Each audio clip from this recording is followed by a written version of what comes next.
The rain over New York City wasn't gentle. It was a relentless, icy downpour that turned sidewalks into rivers and umbrellas inside out. For Anna, huddled under the narrow awning of a bodega, each drop felt like a tiny hammer on her dreams. She pulled her thin jacket tighter, the fabric soaked through and clinging to her skin. Her shift at the El Dorado restaurant had ended an hour ago, but the walk to her shared apartment in Queens felt like a marathon through a cold, wet hell. Her feet, encased in worn-out sneakers, ached with a deep, familiar pain. This was not the life she had imagined when she left the sun-drenched hills of Medellin. There, the rain was warm, a reason to pause and share a coffee with a neighbor. Here, it was just another reason to feel alone. She missed the scent of jasmine and earth after a storm, a stark contrast to the smell of wet concrete and exhaust fumes that filled her lungs now. Her thoughts drifted, as they often did, to her mother's face, to the empanadas she used to sell on the corner, their golden pastry steaming in the Colombian sun. A wave of homesickness, sharp and physical, tightened her throat.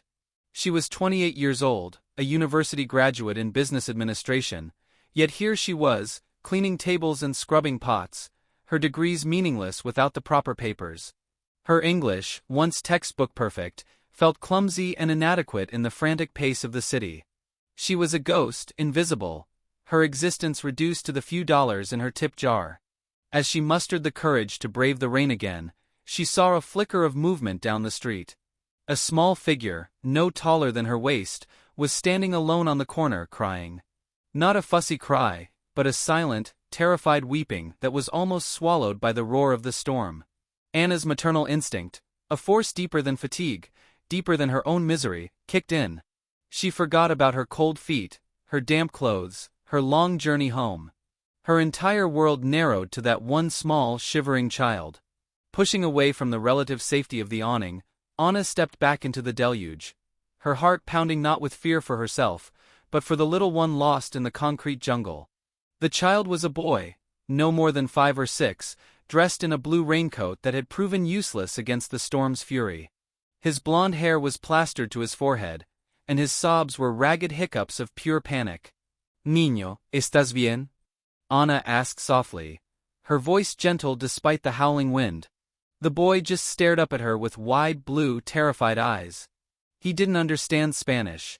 Anna crouched down, bringing herself to his eye level, ignoring the cold water seeping through the knees of her jeans. "It's okay," she said in her careful, accented English. "You are safe. I am Anna. What is your name?" The boy trembled, clutching a small, sodden teddy bear. Liam," he stammered. "I can't find my mommy." His lower lip quivered, and a fresh wave of tears welled up. Anna's heart shattered. In his face, she saw the same lost look she saw in the mirror every morning. She made a decision. She couldn't leave him.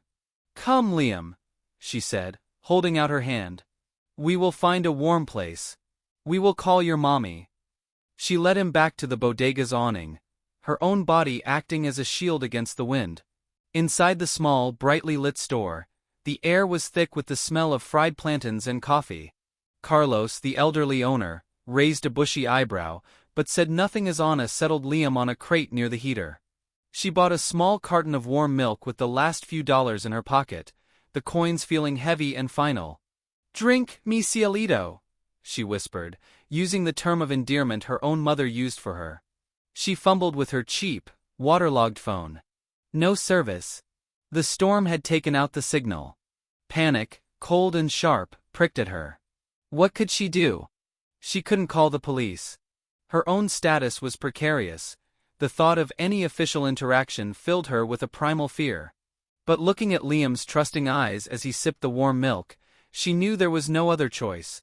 She would have to walk him to the police station, several blocks away. She took a deep breath, pushing her own terror down. "Liam," she said, her voice firm with a resolve she didn't fully feel. "We are going on an adventure. We will find help." She held his small, cold hand in hers, and together, two lost souls in the immense city, they stepped back out into the storm, one guided by duty, the other by pure, blind trust. The journey to the 112th precinct was a slow, arduous trudge through a city that seemed to have given up for the night. Anna held Liam's hand tightly, her body angled against the wind to protect him as much as possible. Every few steps he would look up at her, his eyes searching for reassurance, and she would force a smile, a fragile curve of her lips that felt foreign on her face. "We are almost there, Corazon," she would say, her Spanish terms of endearment a soothing melody against the English shouts of the city. He didn't understand the words, but he understood the tone. He clung to her hand as if it were a lifeline. Anna's mind raced. What if his mother was frantic? What if she had already called the police? What would happen when they arrived? She imagined stern faces, difficult questions, paperwork she couldn't understand, and the ever-present chilling fear of a single misstep leading to her own world collapsing. She thought of the long, complicated path to her visa, the lawyer's fees she was saving cent by cent. All of it felt incredibly fragile. But then Liam squeezed her hand. "You're nice," he mumbled, his voice small. That simple sentence, those 2 words, filled her with a warmth that the storm could not extinguish. It was a validation she hadn't realized she needed. They finally reached the brick building, its blue lights a beacon in the gloom. Taking a deep, shuddering breath that did little to calm her nerves, Anna pushed the heavy door open and led Liam inside. The precinct was a cacophony of ringing phones, murmured conversations, and the faint smell of stale coffee and disinfectant. A female officer with a tired but kind face looked up from her desk. "Can I help you?" she asked. Anna's English deserted her for a moment. She gestured to Liam, who was now hiding slightly behind her legs. "This boy, he is lost. I found him. On Myrtle Avenue." The officer's demeanor changed instantly. "Oh, sweetheart," she said, her voice softening as she came around the desk. She knelt before Liam. "Hi there, buddy. We've been looking for you. Your mommy is very worried." She glanced up at Anna, her eyes filled with a profound gratitude. "You found him? Thank you. We've had a missing child report for the last hour. His name is Liam Davies." Relief, so potent it made her knees weak, washed over Anna. She had done the right thing. She had brought him to safety. The police station became a whirlwind of activity. Within minutes, an officer was on the phone, his voice loud and clear. "We've got him, Mrs. Davies. He's safe." A young woman brought him in. The words "young woman" made Anna flinch. She was now a part of this story. The kind female officer, whose badge read O'Malley, brought Anna a cup of terrible, bitter coffee. She tried to ask questions. "What's your name, honey? Where do you live? How did you find him?" Anna's answers were short, evasive. "Anna. I was just walking home from work. I saw him." She gave no last name, no address. She could feel the walls closing in. All she wanted was to leave, to retreat back into the comforting anonymity of the city. She watched as Officer O'Malley tried to engage Liam, who was now sitting on a large chair, wrapped in a blanket, his teddy bear clutched tightly. He was quiet, but his eyes kept drifting back to Anna, a silent anchor in the strange, bright room. Just as Anna was mustering the courage to say she had to go, the precinct doors burst open. A woman, drenched and wild-eyed, her face a mask of terror and hope, stumbled in. "Liam! My baby!" she cried out, her voice cracking with emotion. Liam scrambled down from the chair and ran into her arms. "Mommy!" The reunion was a powerful, physical thing. The mother, a blonde woman in her mid-30s dressed in expensive now-ruined yoga attire, sank to her knees, clutching her son, sobbing into his hair, covering his face with kisses. The raw, unfiltered love in that moment was a punch to Anna's gut. It was a love she remembered, a love she missed. She felt like an intruder on a sacred moment. As the mother rocked back and forth, holding her son, her eyes finally lifted and met Anna's. They were filled with tears, but also with a dawning recognition. This was the woman who had brought her son back. Anna offered a small, shy smile and took a step backward, toward the door. Her job was done. The mother opened her mouth as if to speak, but Anna simply shook her head, gave one last look at the safe, reunited pair, and slipped out into the night. The rain had softened to a drizzle. She was cold, exhausted, and had no money for the bus. But as she began the long walk home, a tiny warm ember of peace glowed in her chest. She had done a good thing. For one night, she had not been invisible. The next day dawned bright and clear, the city scrubbed clean by the storm. Anna's body ached with a deep fatigue, but her spirit felt lighter. She had replayed the previous night's events in her dreams. The fear in Liam's eyes, the warmth of his small hand in hers, the overwhelming emotion on his mother's face. At the restaurant, the lunch rush was its usual chaotic self. The air was thick with the sizzle of meat on the grill, and the lively rapid-fire Spanish of the kitchen staff. Anna moved between the tables, clearing plates, wiping surfaces, refilling water glasses, her movements automatic. Her mind, however, was elsewhere. She wondered about the boy, Liam. Was he okay? Had he been scared by the whole experience? She hoped his mother had comforted him, had held him close all night. Jorge, the manager, barked an order her way, snapping her back to the present. Anna, table 3 needs cleaning. 星号 Rapido 星号. She nodded, grabbing a rag and the spray bottle. This was her reality. Orders, grease and tired feet. The previous night felt like a beautiful, fleeting dream. She was so lost in her thoughts that she didn't notice the hush that fell over the front of the restaurant. It was the kind of quiet that felt significant. Then, she saw Jorge, his usually stern face now a mixture of confusion and deference, leading someone through the crowded room. It was her. The mother. She was dressed differently now. Elegant, put together in a simple but expensive-looking cream-colored sweater and dark jeans. Her eyes scanned the room, searching, until they landed on Anna.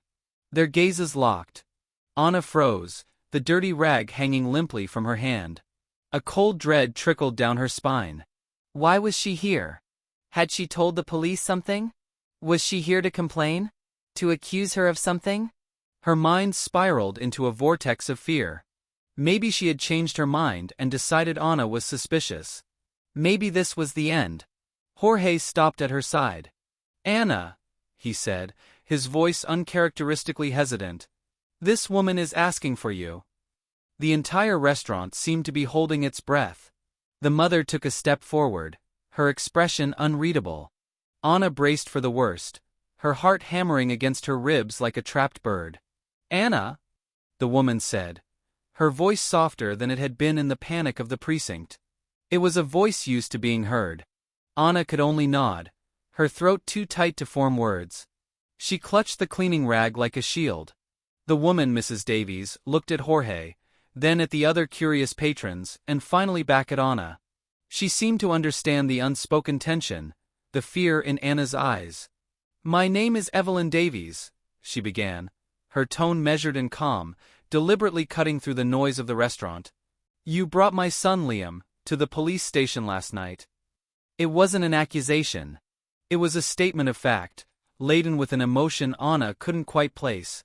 Anna managed another small nod. I just found him. I was glad to help. Evelyn's eyes, a piercing blue much like her son's, welled with tears, but she blinked them back, maintaining her composure. The officer said you didn't leave your name. You just vanished.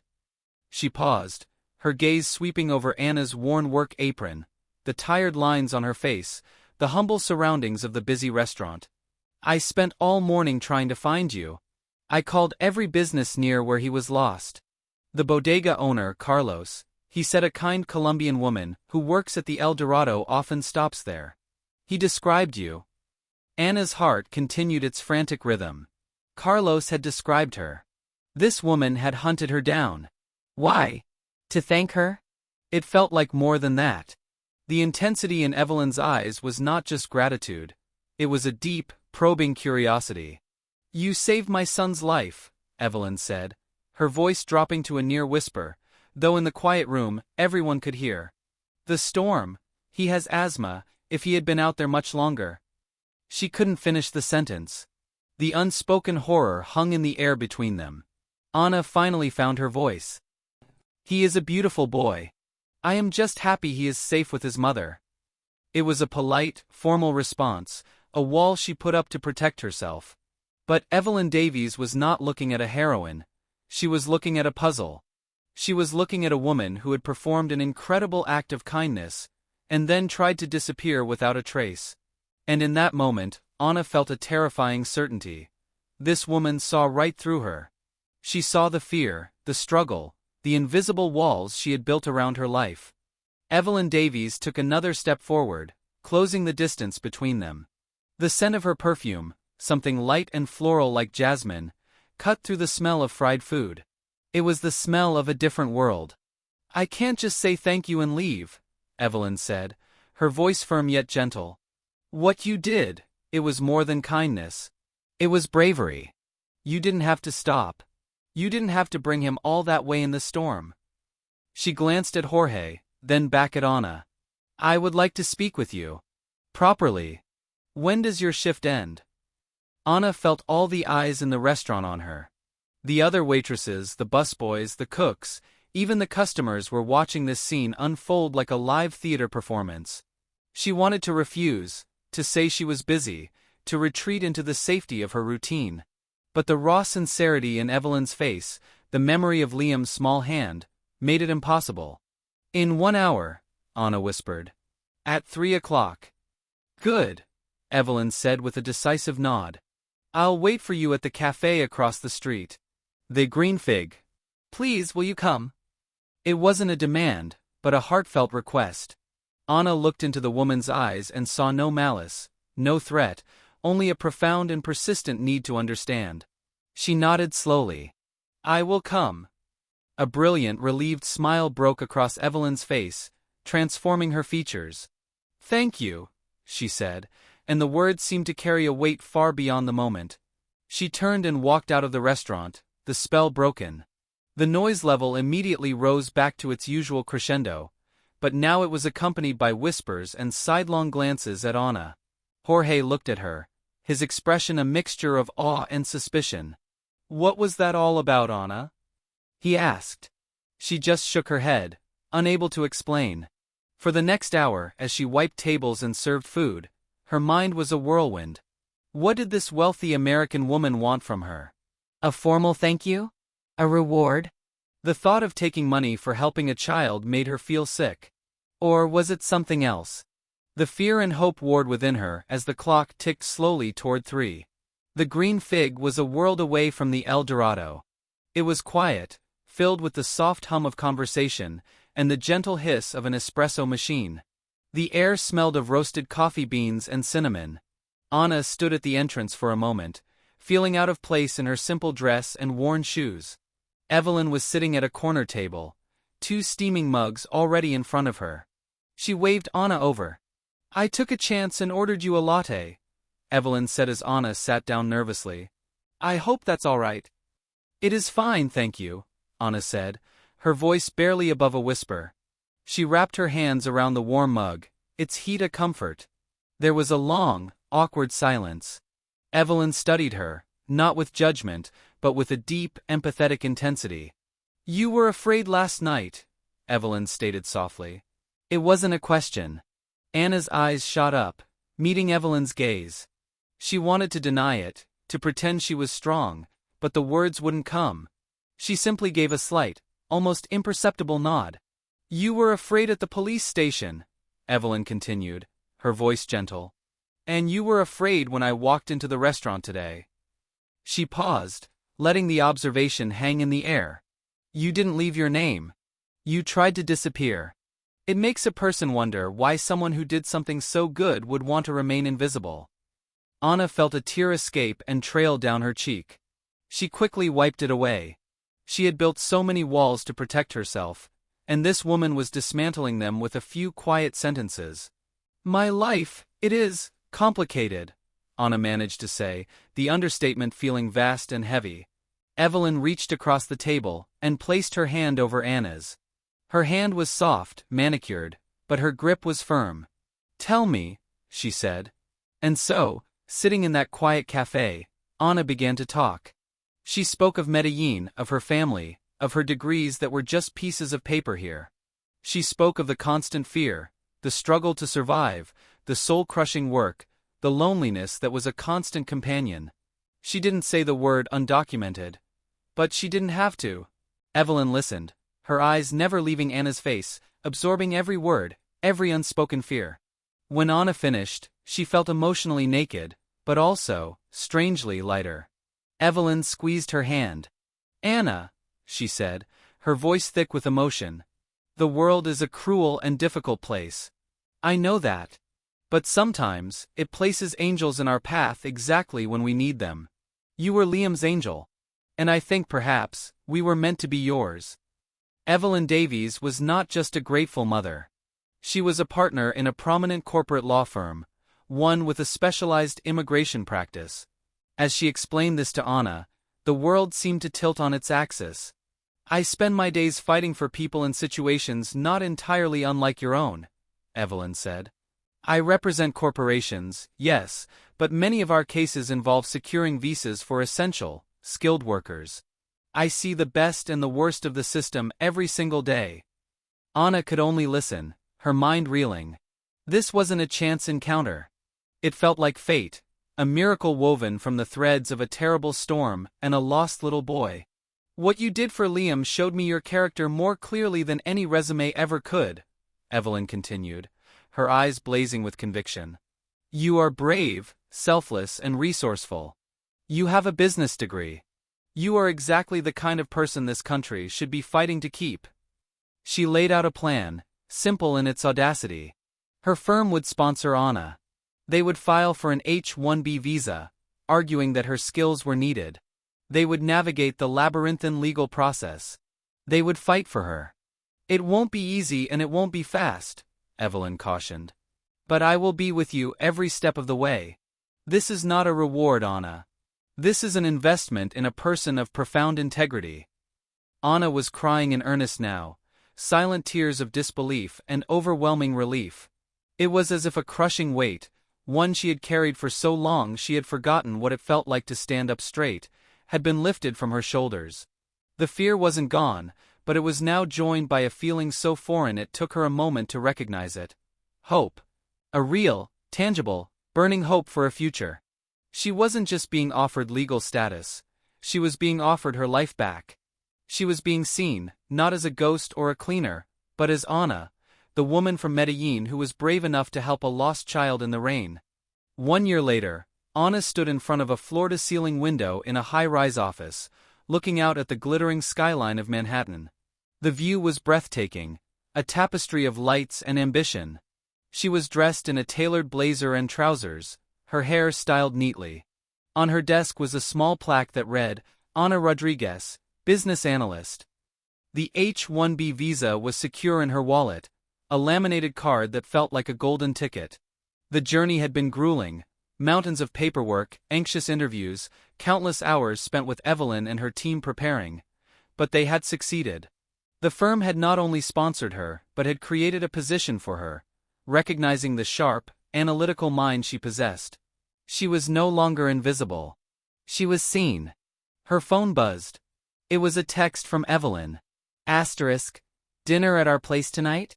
Liam insists on showing you his new dinosaur. 7 p.m. Asterisk. Anna smiled, a genuine, easy smile that reached her eyes. She typed back, asterisk, "I wouldn't miss it for the world." Asterisk. Her relationship with Evelyn and Liam had deepened into a beautiful, chosen family. She spent holidays with them, celebrated birthdays, and had watched Liam grow from a timid little boy into a confident, chatty first grader. He still called her his Anna, the angel who found him in the rain. As she gathered her things to leave, her fingers brushed against a small, framed photo on her desk. It was a picture of her and her mother, taken in Medellin a lifetime ago. Soon, she thought. Soon she would be able to visit her mother, to hold her, to tell her the whole incredible story. She would walk through her old neighborhood not as a failure, but as a success. She would breathe the air of her homeland, without the bitter taste of defeat. She walked out of the building and into the cool evening air. The city was the same, but she was different. The sounds were no longer a cacophony, but a symphony of possibility. The rain when it came was just rain. It was no longer a metaphor for her sorrow. She had been lost, just like Liam, in a storm of her own. But a single act of kindness, born from her own deepest empathy, had led her out of the darkness and into the light. She had helped a lost child, and in doing so, she had finally found herself. The story was no longer about an immigrant's struggle. It was about a woman's journey home, to a home she had built with her own two hands and a heart full of courage.